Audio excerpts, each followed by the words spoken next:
I sometimes think about time travel and whether it is real or not. If it is real, does that mean that we are on the best timeline possible?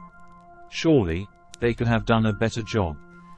Well, I don't know. Maybe it will be real one day. I don't think it's real today. But even if time travel is eventually real, it's never going to affect this timeline. That doesn't make any sense. If time travel is possible, then why do you say time wouldn't change? So, the reason why it wouldn't change this timeline is because any sort of time travel, if it was indeed possible, is you actually slip off into a tangent dimension. And it's like Donnie Darko. Wait, what is a tangent dimension? Do you mean a parallel dimension? Nah, man, I mean a tangent dimension. Like a parallel dimension is one that is happening concurrently with us, but it's outside of us. It's not the same timeline, but they're very similar, right? Parallel to each other, running the same course, but not the same course. Whereas a tangent dimension is like a branch off of a tree that spurts off of the original timeline. It is its own thing, but it is initially attached to the base timeline. Ah, a branch off the tree of time, sprouting tangents and alternate leaves. I'm riveted, truly. So, Joe, let's assume you somehow navigate this cosmic shrubbery. What's the first stop on your time-traveling adventure? Well, let me ask some questions first before I agree to anything here, alright?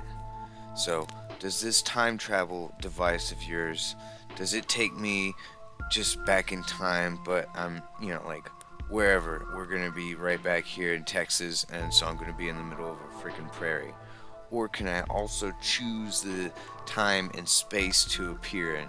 Like, can I go to England in, like, 1237? And then if I can do that, how specific of a spot can I appear in? Like, how do you know that I'm not gonna get, like, teleported inside of a tree?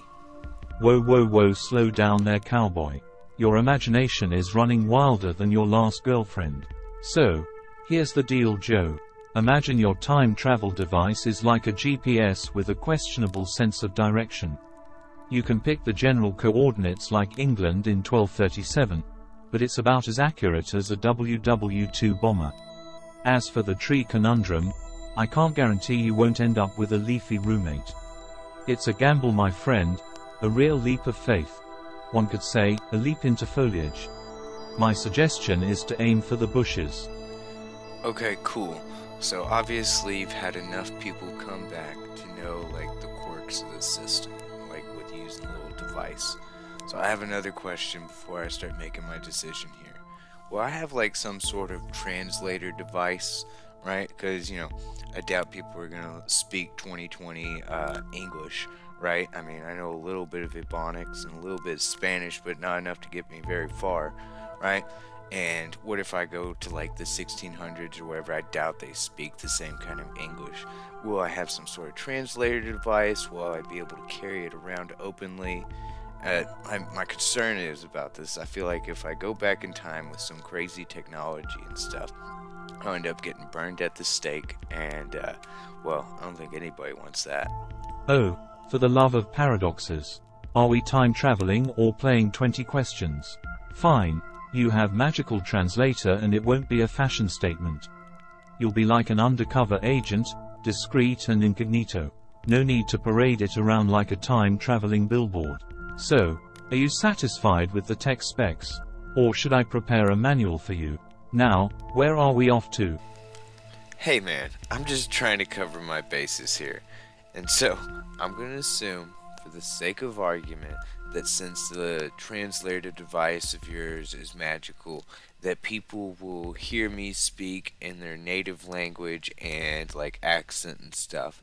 I just want to make sure I go to, like, a tailor or some place, they can make, like, some custom clothes for me so I can, like, blend in. I feel like my graphic t-shirt and my New Balances will cause me to stick out like a sore thumb. Alright, well, with that being said, I would kind of like to go back to like the Renaissance period in Europe, like Florence, Italy, 1505. Really? Florence, Italy 1505. Oh, you're aiming for the intellectual heavyweights, huh? Hope your magical translator can keep up with Da Vinci and his pals. Just imagine, you, this time traveling stoner, trying to blend in with those geniuses. Hey, guys, I have this idea for a flying machine, you'll say, and they'll reply, yeah, we did that last Tuesday. Why not something like 1969 Woodstock? Frankly, Joe, rolling in the mud with dirty hippie women seems much more your style. Do you not want to wear your flower crown, or are you saving it for another timeline? Gnomie, that's a really good point. I know like jack squat about mechanical stuff, and that's like what was big back then. They didn't have like computers. And anything I could say to them about technology from the future, like mechanical wise, is something I learned from Modern Marvels. Speaking to them, or the History Channel, if I was there, I would ask Da Vinci if he was ever visited by aliens, and maybe that's why he's so smart, right? I'm asking for a friend. And then I could come back here to the future and sell my story to the ancient aliens people. I'd probably even be more popular than that guy that loves hair gel. Ah, the master plan unfolds. Becoming a time-traveling entrepreneur by making deals with Da Vinci and ancient aliens for some exclusive content. Oh, I can see the headlines now. Joe Main Buddy, the guy who made the Renaissance go viral. But seriously, are you just in it for the profit, or do you have grander plans? You could be the hero of history, Joe. Imagine preventing wars, inspiring innovations, or stopping the idea of pineapple on pizza in its tracks. You can change the world for the better, yet you are choosing to be a Q-list celebrity. Well, as I said, man, anything I do won't actually change our timeline. I'll just be shifting to some tangent or parallel dimension. So it's not going to change this. I'm just going to be changing that place's timeline. And whenever I do come back, who's going to believe my story? Again, the world here didn't get changed, and I've just got this story that I went and changed some dimension. Who in the world's going to believe that? I'll tell you who's going to believe it. Fans of Ancient Aliens are going to believe that. They'll eat it up. Alright, I could make enough cash, I could maybe write some books and everything like that, do some on-air presentations and everything, but it was definitely aliens. Haven't you seen how great Puma Punku is? Right? Da Vinci definitely talked to aliens. I'm a time traveler, he talked to me. Obviously, there's some stuff afoot. Right? And even if I do something positive, like in one of these dimensions that I travel to, the ripple effects could be wild, or the action itself, maybe I don't have crazy ripple effects, but the action itself is a total major gray area. Profit over paradoxes, interesting viewpoint. See, it makes a lot of sense, man. You hear folks talk about, oh, I would off Hitler before he kicks off World War II, save the world from that. But how do you pop a political figure? Do you give them the good old JFK treatment, right? A stunt like that actually sparked World War I. So the question is would offing him cause a worse war? In that dimension, right? Without Hitler, they don't have the figurehead to all get behind. And the funds, again, he was crazy, so the funds would not pour into those giant useless weapons.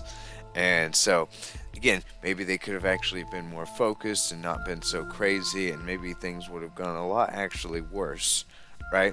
Again, and then if you say, okay, I'm not going to get him as a political figure, I'm going to pop him off earlier.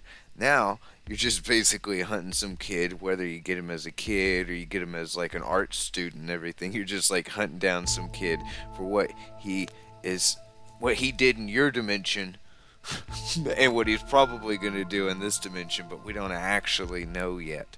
It's freaking Minority Report or something. I don't know, man. It's a super gray area, if you ask me. Imagine getting arrested before you could zip back to your own time. In court you plead, Your Honor, I'm not a murderer. I'm a time traveler stuck in the past, preventing future atrocities. In the future, the History Channel will run non-stop documentaries about how bad this guy was. You'll probably end up in the loony bin, where now that I think about it I'm sure you'll feel right at home. Yeah, you're right, man. Nobody would nor should ever accept that as like a defense. But hey man, it could work, right? I've heard of crazier things said by a lawyer that wins them the case. But overall, I think time travel is a bit too hairy for anyone to ever like actually attempt. You would think that like the fact that it can like create wormholes or destroy the world or the universe should stop you. But I know that that doesn't really matter to some people. You know, there's always going to be some people who are going to can't help but try and destroy the universe. I mean, that's CERN's like whole deal. But it's like a whole nother rabbit hole. Anyways, I'm tired. I'm going to go hit the hay.